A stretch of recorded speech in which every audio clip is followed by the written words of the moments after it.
Nosotros les vamos a hablar sobre el ítem la cuestión de la modernidad. Como ya habíamos tocado en la clase pasada, enfatizado un poco sobre el texto de Quijano, el cual hablamos de dos ítems principales, que era sobre de cómo nació la idea de la raza y cómo eso fue justificando la dominación y cómo eso clasificó a las personas. Y el segundo eje, que es la articulación de distintas formas de trabajo bajo el capitalismo. Entonces ahora nosotros vamos a entrar en materia sobre la cuestión de la modernidad y cómo el pensamiento eurocéntrico ha cambiado un poco de ese tipo del tema. Bueno, para introducirnos a este ítem podemos comenzar diciendo que la idea de modernidad tiene lados que se contradicen. Y esa contradicción nos ayuda a ver por qué su desarrollo fue tan distinto en Europa occidental y en lugares como América Latina. El sistema capitalista quería, por un lado, dar libertad, pero al mismo tiempo el mercado ponía un límite a la igualdad social para la gente pobre y explotada. Pues la modernidad, como saben, siempre ha sido una lucha. Ahí está la diferencia acá. La diferencia clave es que en Europa la modernidad pues se basó pues en el poder que tenía el capitalismo y pues en los salarios. Un claro ejemplo puede ser el liberalismo, que muestra esa forma de pensar, por decirlo así. Pero pues como ya está claro, en América Latina las personas estaban siendo controladas, como ya lo había dicho al principio, con distintas formas de trabajo, los cuales pues eran como esclavos, servidumbres, ese tipo de cosas. Entonces las cuales esas formas de trabajo no eran pagadas por salario.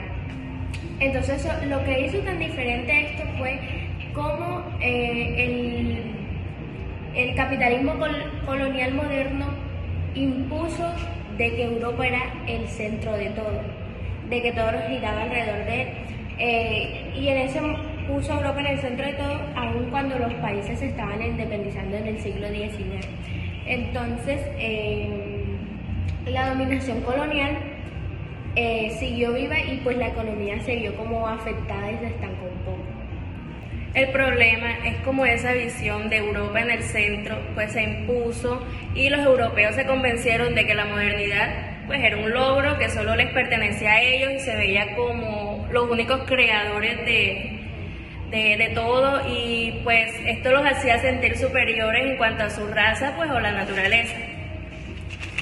Bueno, básicamente la modernidad no es un regalo como exclusivo de Europa, sino que también, eso fue como una idea que nos hicieron creer. Pero básicamente, por ejemplo, en el texto habla que, por ejemplo, hay altas culturas como China, India, Egipto, Grecia, Maya y Azteca, y el Tahuantinsuyo eran pues altas culturas las cuales ya tenían ese tipo pues por decirlo así, eran el pensamiento científico y lo secular, que es básicamente lo no religioso. Entonces, ¿qué hizo pues como Europa tomarse eso, atribuirse eso para ellos mismos y como que disminuir de que ya eso existía antes en esas culturas? Incluso en el texto dice, textualmente dice: sería ridículo atribuir a las altas culturas no europeas una mentalidad mítica, mágica como rasgo definitorio. Lo que quiere decir esto es que es muy estúpido mostrar que desde cuando estaban ellas no existía ese tipo de cosas, y que cuando comenzó el pensamiento eurocentrista y de que todo giraba alrededor, se le atribuyó todo a Europa, de que todo eso era de ellos básicamente. Bueno, para concluir también podemos decir que una solución que nos brinda o que nos deja ver este texto es dejar de pensar la historia solo como lo hizo Europa. Necesitamos liberar nuestro tiempo y nuestro espacio de ese pasado que nos impusieron ya hace tanto. Como solución, este texto nos deja dejar de pensar la historia solo como lo hizo Europa, pues necesitamos liberar nuestro tiempo y nuestro espacio de ese pasado que nos impusieron.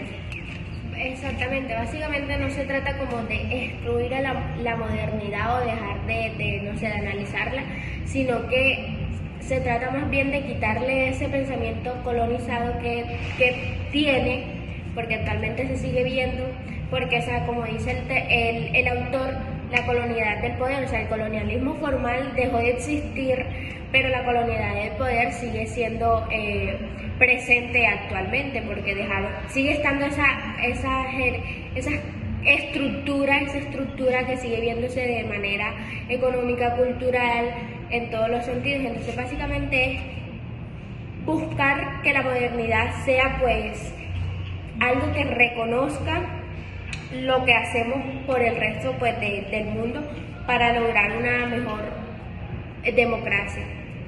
Entonces, básicamente es eso. Gracias.